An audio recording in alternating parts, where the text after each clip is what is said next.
Good morning, Philippines. Well, it's Sunday and I'm sitting around in my wife beater shirt. Thought it was appropriate because I occasionally listen to other bloggers and try and get some inspiration off some of their negative comments.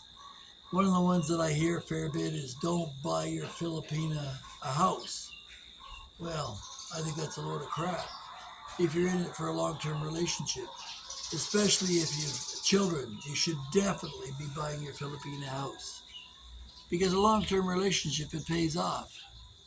If you look at this place I got here, it's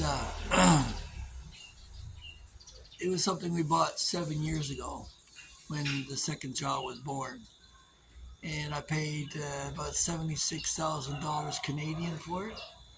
So 7 years, that's equivalent of $1,000 a month for rent for a three-bedroom, two-bathroom house with a side lot. And guess what? It's still worth the $76,000 plus now, probably worth over 100. So I didn't lose money out on the deal, neither did she.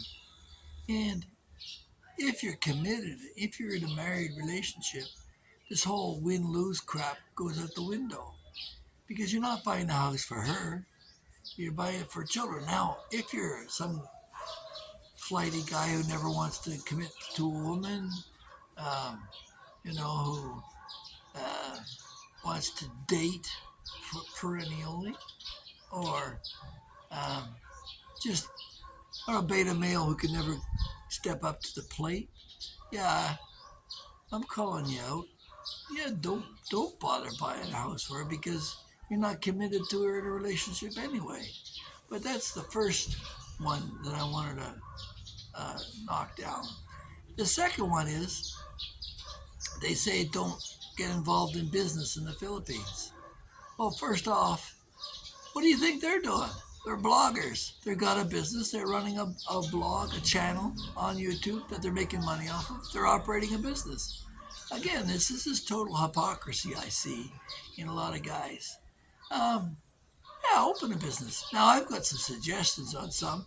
I talked to Mike of Mark and Arlene's Our Philippine Journey about this, and shout out to you, Mike, because I suggested that he create a revenue portion in his budgets.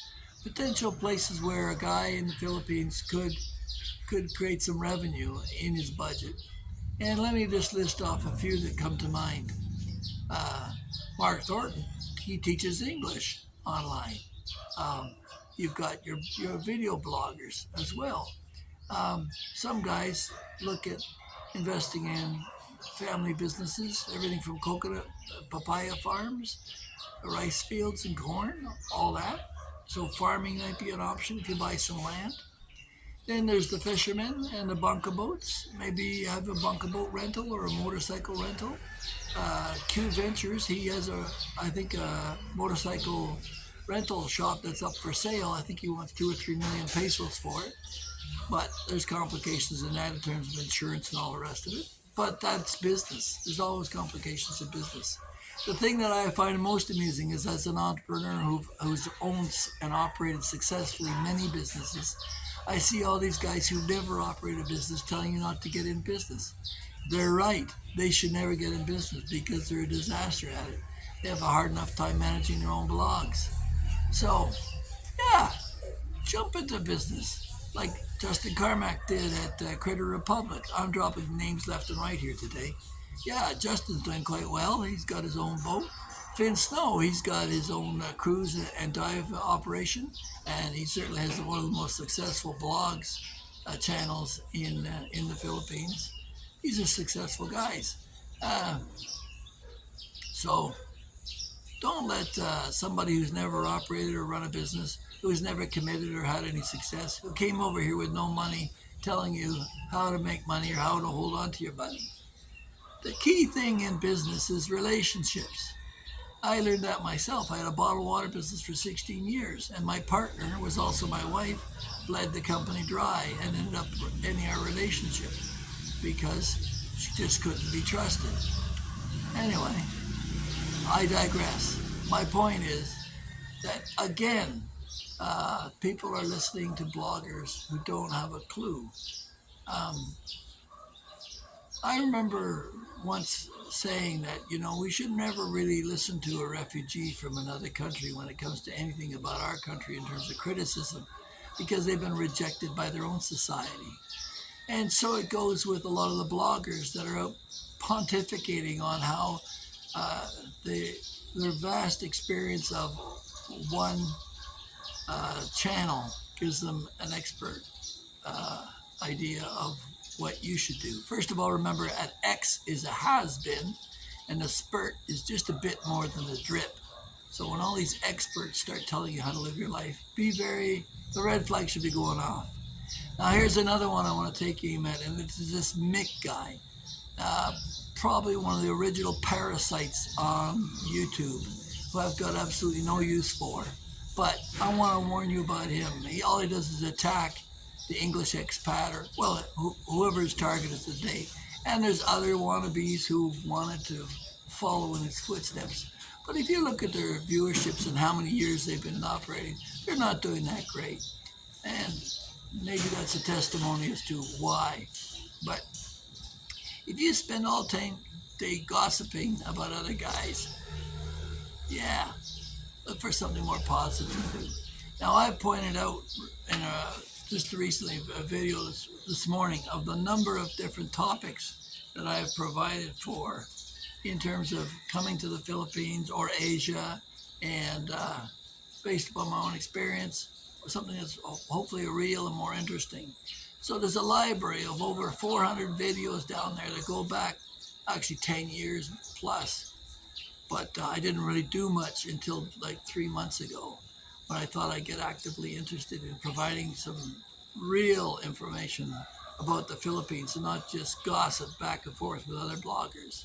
So, time to take a look at some other bloggers out there. The Filipina P is one that I would listen to, as Old Dog New Tricks, Paul McGill, because they provide real stuff. And Steve Johnson is providing some interesting stuff on our Philippine channel there.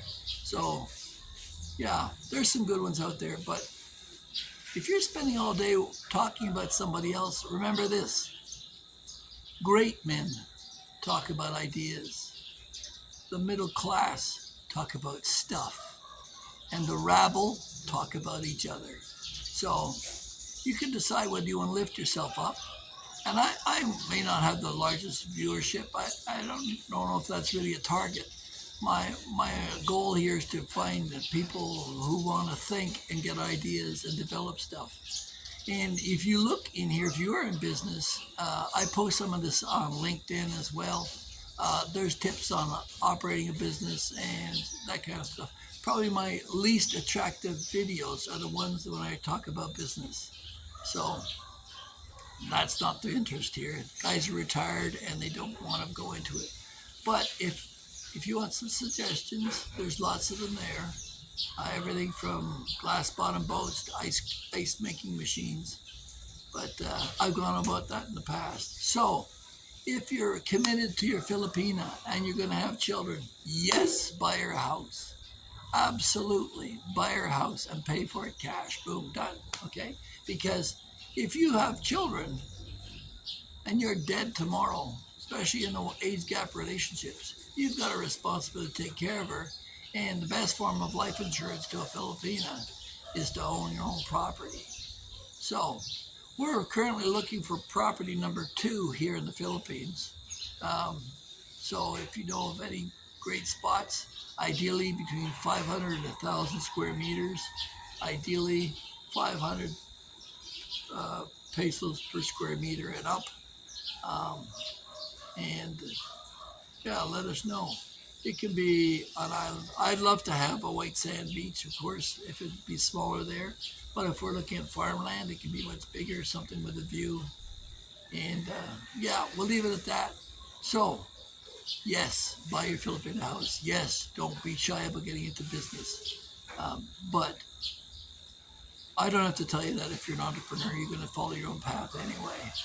But a lot of these guys have no business being in business. That's why they're telling you what to do. So, to thine own self be true. God bless. Take care, and we'll talk to you in the next one.